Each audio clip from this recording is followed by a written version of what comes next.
Hello everyone, कैसे हैं आप सब लोग। Welcome you to study point JK. This is Shoaib.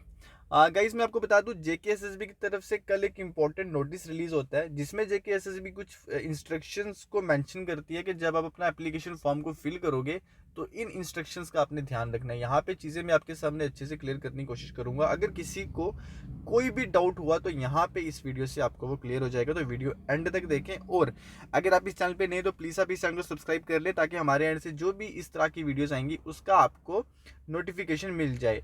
And guys, आप हमें टेलीग्राम चैनल पे भी ज्वाइन कर सकते हो। टेलीग्राम चैनल का लिंक है इसी वीडियो के डिस्क्रिप्शन में, ठीक है। वहाँ पे भी मैं जो इंपॉर्टेंट अपडेट्स होते हैं वहाँ पे वो मैं डालता रहता हूँ, ठीक है।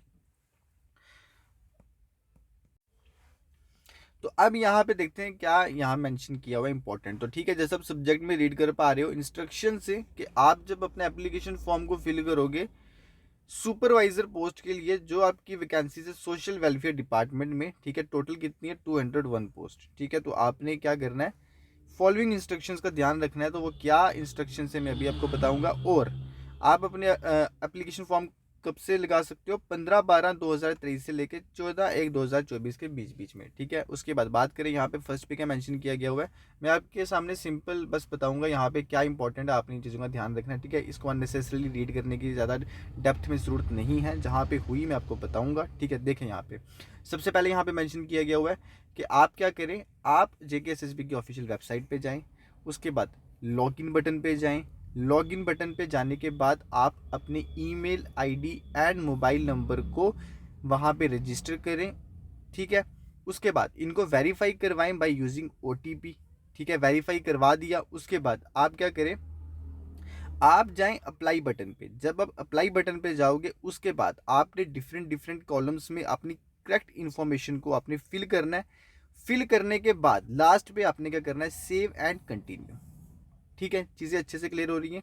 तो उसके बाद आपने क्या करना है, यहाँ पे मेंशन किया गया हुआ है कि आपने अपना recent passport size photograph and signature of the candidate shall be uploaded with the following specifications, ठीक है। आपने अपना फोटोग्राफ अपलोड करना है और अपना सिग्नेचर अपलोड करना है, और यहाँ पे स्पेसिफिकेशंस भी बताई गई हैं, ठीक है। फोटोग्राफ के लिए जो आपका मैक्सिमम साइज है वो 20 KB टू 50 KB के बीच होना चाहिए। हाइट विड्थ यहाँ पे देख लें, ठीक है। सिग्नेचर का यहाँ पे साइज बताया, मैक्सिमम साइज होना चाहिए 10 से लेके 20 KB तक, ठीक है। अगेन से हाइट विड्थ यहाँ पे देख लें। उसके बाद यहाँ पे 7th पे मेंशन किया गया हुआ है कि आप अपने एप्लीकेशन फॉर्म को सबमिट करने से पहले ये देख लें कि आपने जो इन्फॉर्मेशन यहाँ पे फिल की है वो करेक्ट होनी चाहिए, ठीक है। उसके बाद यहाँ पे मेंशन किया गया हुआ है कैंडिडेट शैल बी पर्सनली, ठीक है। अगर आपसे कोई गलत वहाँ पे इंफॉर्मेशन जो है वो अपलोड हो जाती है तो you are personally responsible for filling the details in the online application form, ठीक है ना। तो इसके लिए आप पर्सनली रिस्पॉन्सिबल होंगे। उसके बाद किसी भी तरह का आपका कोई भी क्लेम बाद में एक्सेप्ट नहीं किया जाएगा, ठीक है। उसके बाद यहाँ पे मेंशन किया गया हुआ है, हाँ बेनिफिट्स दिए जा सकते हैं बट अगर कोई कैटेगरी में किसी तरह की कोई मिस्टेक होती है, ठीक है। उसके बाद जब वहाँ पे आप बोलोगे कि हमारी यहाँ पे कैटेगरी में ये मिस्टेक हुई थी, इन्फॉर्मेशन जो हमने फिल की है उसमें ये मिस्टेक है, तो आपको वहाँ पे क्या करना पड़ेगा, आपके पास आप वहाँ पे आपने क्या करना है, वैलिड जो है आपने एक सपोर्टिंग डॉक्यूमेंट वहाँ पे शो करना है, ठीक है। उसके बाद यहाँ पे 8th नंबर पे इंस्ट्रक्शन मेंशन है कि once submitted the application form can not be edited by the candidates, ठीक है। एक बार आपने सबमिट कर दिया उसके बाद आप एडिट नहीं कर सकते। हाँ, अगर आपसे किसी तरह की कोई गलती हुई है, आपको पता है सबमिट करने के बाद आपने फ़ी भी कटा ली है, उसके बाद आप ये कर सकते हैं, आप अपने उस एप्लीकेशन फॉर्म को कैंसिल कर सकते हैं, ठीक है। जब आपने कैंसिल कर दिया, और हाँ लास्ट डेट से पहले पहले आपने कैंसिल करना है, कैंसिल करने के बाद नए से भरना है, उसके बाद नए से फ़ी कटवानी है, और जो पिछला आपने जो कैंसिल किया था जिसमें आपको कोई गलती हुई थी उसकी जो फ़ी है वो आपको रिफंड नहीं होगी, ठीक है ना। यहाँ पर ये भी मैंशन किया गया हुआ है, ये देख सकते हैं फॉर्म, सॉरी, हाँ, but the fee of such cancelled application form will not be remitted, ठीक है ना। उसके बाद आपने शुरू से भरना है, शुरू से फी कटवानी है, ठीक है। यहाँ पे 9th नंबर पे मेंशन किया गया हुआ है candidates application will not be considered if fee is not paid, ठीक है। ये तो आपको पता ही है। उसके बाद पेमेंट मेथड्स देख लें, ठीक है। और यहाँ पे लिखा हुआ है after successful completion of form, उसके बाद आपको पे नाउ पे जाना है, फिर आपका एप्लीकेशन आईडी जनरेट होगा, यहाँ पे अगेन से पेमेंट मेथड बताए हुए हैं। उसके बाद आपको किसी भी कोई हार्ड कॉपी की ज़रूरत नहीं है, हाँ डीवी में पड़ सकती है, ठीक है।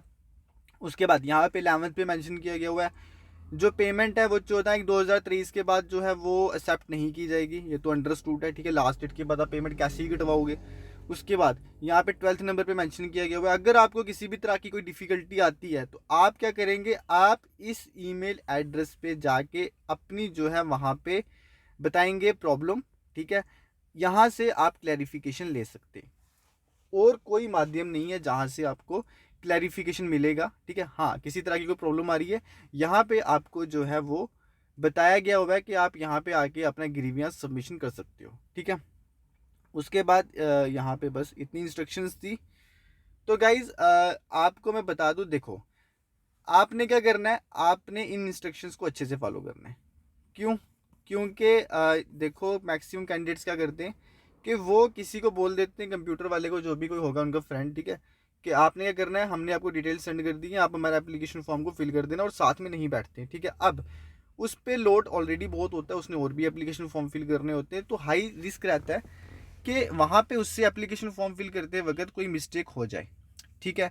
तो आप साथ में रह के जब भरवाएंगे तो आप देखेंगे कि जो इन्फॉर्मेशन उसने वहाँ पे फिल की है वो करेक्ट है या नहीं है, ठीक है ना। तो अगर वो खुद से भरेगा तो उसने क्या करना है, उसने जल्दी में सारा काम करना है, तो अगर आपको ये नहीं भी पता चलता है तो डीवी के टाइम पे आपको प्रॉब्लम आ सकती है, ठीक है। आपको वो अलग से जो है वो बोलेंगे आप इसके लिए ये सपोर्टिंग डॉक्यूमेंट दो, ये शो करो, तो इन चीज़ों में ना फंसो, इसलिए आप क्या करें, अपना टाइम निकाल के खुद अपना एप्लीकेशन फॉर्म साथ में रह के फिल करवाएं, ठीक है। तो यहाँ पे अगर जेकेएसएसबी ने इसको सेपरेटली आपको बताया हुआ है तो कोई रीज़न ही होगा, ठीक है। तो बाद में आप किसी तरह की प्रॉब्लम ना फेस करें, इसलिए इन चीज़ों का ध्यान स्टार्टिंग में ही रखें। तो इस वीडियो में इतना ही था। कैसी लगी वीडियो प्लीज़ लाइक करके बताना, अपने फ्रेंड्स के साथ भी शेयर करो, ठीक है, ताकि किसी को भी कोई प्रॉब्लम ना आए। तो थैंक यू गाइज, बाय।